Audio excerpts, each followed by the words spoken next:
Nyiso nitie joma ohandi. Nitiere joma ohandi gi dhi maber. To nitiere joma ohandi kamoro ok dhi maber. Na wacho ni GDP cha seche moko itemi yare to ng'age ni mowinjo berne. Iyudo ka atamalo mang'eny odhi ne weg bank.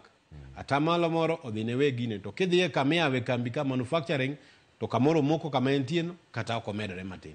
So nitie sectors manyalo bedo ni oyudo fuongruok to nitiere moyudo pek.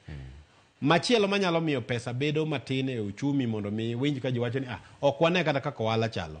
Eni ushuru mano okel mar shacha gi housing levy nitiere kaka no odwongo payslip matin. Ahinya ne jogo ma yuto gi oingo 100,000 kadhi mbele. To kamoro joge ema seche moko bende ni wego ohala ariyo adek. Koro kamoro nitiere kuonde ma pek nitiere kuonde ma fuongruok nitie. En mana ni chien kacha ni yudo ni ka uchumi odongo gi 4 kata 5%, to yuto mar KRA dongo gi atamalo 9. Sani iyudo ni ochalo gimodwa muka kama entiere ni kosudo to sudo mana gi 2-3%. Mamano ok ber ahinya.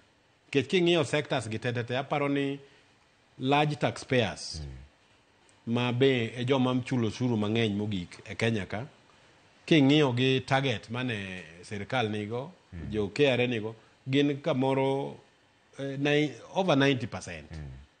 To nitiere moko matimo 60%. Nyiso ni kanyi kuonde moko nitiere kaka kwano ok odonjo maber.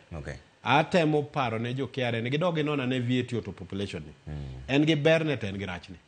Aparo ni nitiere kama ohinye sirikal. To wach mar usuru ni ng'eny ji nitiere chunygi go kibaje ka gikoni to koso bini dhi mede nikech chal ka gima wach moro nitie maliekore ni tarehe 12 dwe mar June kanyo inyalo med usuru kuonde mopogore nikech wan gi fuok malach. En gima nyalo timore. Aparo ni gisani to medo ushuru ok nyal konyowa ahinya. Bedo gi lokruok kaka KRA tiyo kata choko usuru mondo mi wachok mang'eny wayar